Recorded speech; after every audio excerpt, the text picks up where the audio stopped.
Saya pernah punya uang sekitar 4 miliar. Ini bukan cerita bohongan. Saya akan menceritakan untuk kalian semuanya bagaimana cara saya menghabiskan uang sebanyak itu dalam waktu tidak lama. Ya mungkin 1 tahun. Assalamualaikum warahmatullahi wabarakatuh. Perkenalkan, nama saya Edi Gunawan. Saya itu adalah seorang seorang abdi negara, seorang pegawai negeri sipil biasa.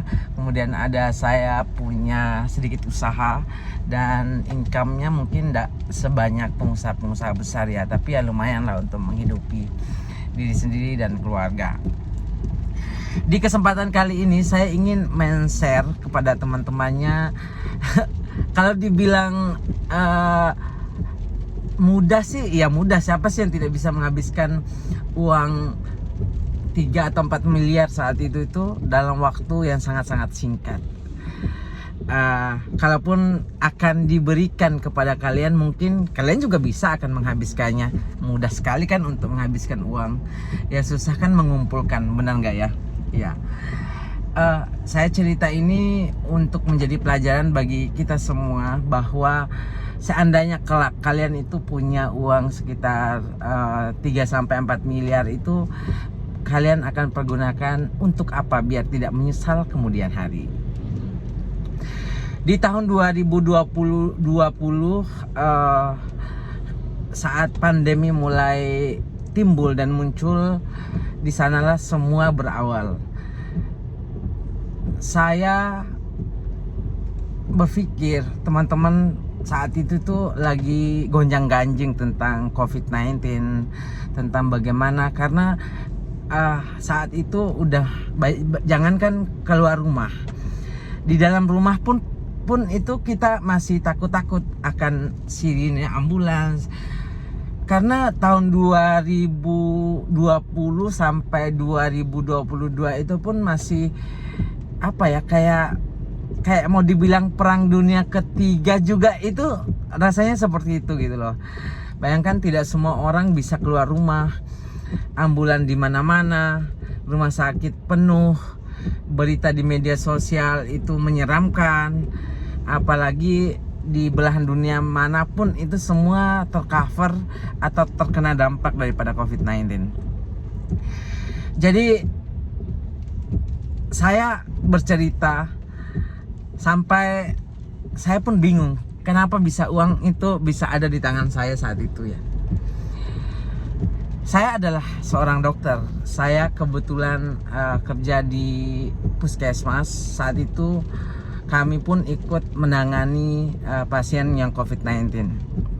Dan saya punya usaha kecil-kecilan, klinik Pratama gitu ya, klinik rawat jalan gitu. Dan kami juga tetap aktif saat itu, walaupun mencengkam rasanya gitu ya. Awal mulanya itu kami diberi kesempatan untuk memeriksa antigen saat itu ya, dengan cara mengambil sampel darah di tangan itu untuk mengetahui reaktif dan tidak reaktif. Dan saat itu kami dari pemerintah melalui KKP mengizinkan untuk melakukan pemeriksaan deteksi awal apakah orang itu terkena COVID-19 atau enggak. Saat itu rapid antigen benar-benar menakutkan. Bayangkan satu yang reaktif itu satu kampung itu diisolasi.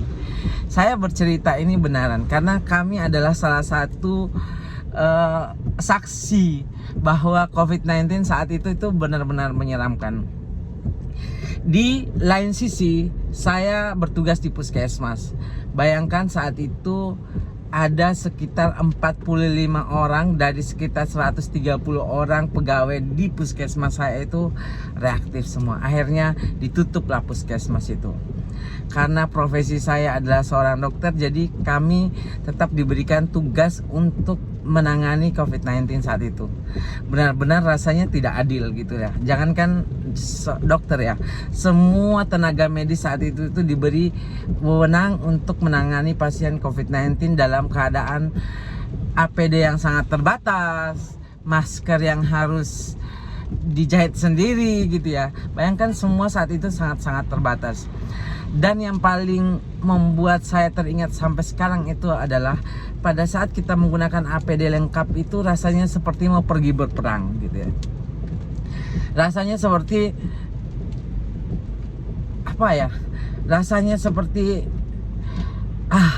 ini bakal keluar dari rumah sakit ini, apakah kita akan selamat dari virus ini apa enggak. Benar-benar saat itu menyeramkan. Itu dari sisi pekerjaan saya di puskesmas. Kemudian di sore hari kami melayani pemeriksaan rapid antigen untuk pelaku perjalanan saat itu ya. Jadi siapa yang ingin melakukan perjalanan saat itu harus dilakukan pemeriksaan rapid antigen. Dan di salah satu yang berani saat itu adalah klinik kami. Jadi rumah sakit pun saat itu tidak berani, bukan tidak berani ya, karena memang benar-benar itu keadaan yang sangat orang takut gitu loh ke rumah sakit atau ke puskesmas. Karena saat itu kalau orang reaktif langsung ditangkap gitu. Benar-benar kalau diingat cerita tentang COVID-19 saat itu, ini kalau diingat sekarang itu ya ketawa sendiri juga sih rasanya ya. Tapi ya sudah, itulah cerita. Jadi pada saat itu mulailah aktif kami memeriksakan antibody bukan antigen ya, maaf, antibody di awalnya. Kemudian naik aturan barunya, kemudian dilakukan pemeriksaan antigen, kemudian pemeriksaan genos setelah itu, kemudian pemeriksaan pemeriksaan PCR akhirnya ya sebagai syarat perjalanan.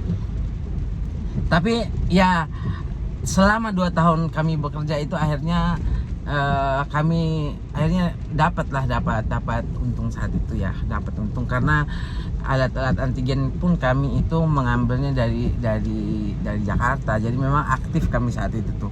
Di mana ada cash di sana kami pergi ya, kebanyakan dibayar oleh perusahaannya ya. Ada juga yang membayar mandiri bagi pelaku perjalanan. Ya, ngomong-ngomong tentang bagaimana cara menghabiskan uang saat itu ya, sekitar 4 miliar itu, namanya juga saya sebagai orang yang baru melihat jumlah uang sebanyak itu, akhirnya ya namanya juga takut ya, jadi masih konvensional lah gitu, mau diapain ini uang ya gitu. Akhirnya saya beli mobil gitu ya. Kemudian setelah itu sisanya ini untuk apa gitu, untuk ngembangin klinik.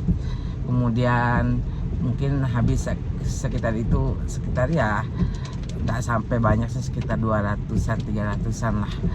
Kemudian sisanya itu saya pakai untuk beli rumah, karena saya pikir kalau uang ini saya pegang terus maka ini akan habis.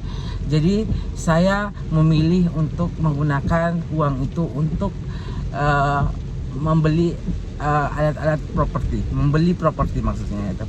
Akhirnya saya beli rumah. Jadi saya berpikir bahwa daripada uang ini habis di jalan gitu dan tidak tahu mau bagaimana caranya investasikan, apalagi masih pandemi. Jadi ya saya cari rumah-rumah yang masih murah dan yang bagus, kemudian saya belikan. Itu adalah cara saya menghabiskan uang pada saat itu. Dan akhirnya saya bisa membeli sekitar 6 atau 7 rumah, kemudian ditambah 2 ruko. Ya akhirnya saya belilah. Ini cerita saya bagaimana cara menghabiskan uang sebanyak itu. Jadi teman-teman semua, kalau kalian suatu saat itu dapat uang kaget gitu ya, bukan uang kaget ya, uang yang kalian dapatkan dan hasil dari payah kalian itu setelah kalian nabung, maka pergunakanlah dengan baik. Karena kita tidak tahu, kalau kita memang tidak paham terhadap penggunaan uang yang benar, maka pilihan yang terbaik adalah menginvestasikannya dalam jangka menengah gitu ya, jangan menginvestasikan dalam jangka pendek. Jangka pendek itu seperti emas, uang tabungan gitu ya, jangan. Kemudian kalau mau investasi jangka panjang seperti apa ya, seperti kos-kosan mungkin ya, Itu ya terserah juga sih, tapi sebaiknya itu menyimpannya dalam bentuk uang, nilai uang yang lebih besar gitu ya, dibandingkan daripada kalau kita menyimpan emas gitu, banyak sekali emas batangan yang harus kita simpan, atau emas perhiasan, kan tidak aman juga gitu ya. Jadi saran saya, belilah rumah gitu ya, beli rumah, walaupun kalau kita butuh lagi duit ya itu memang akan lama rasanya kita menjualnya. Yo, itulah guys ceritanya. Nanti saya akan ceritakan bagaimana COVID-19 saat itu ya. Oke.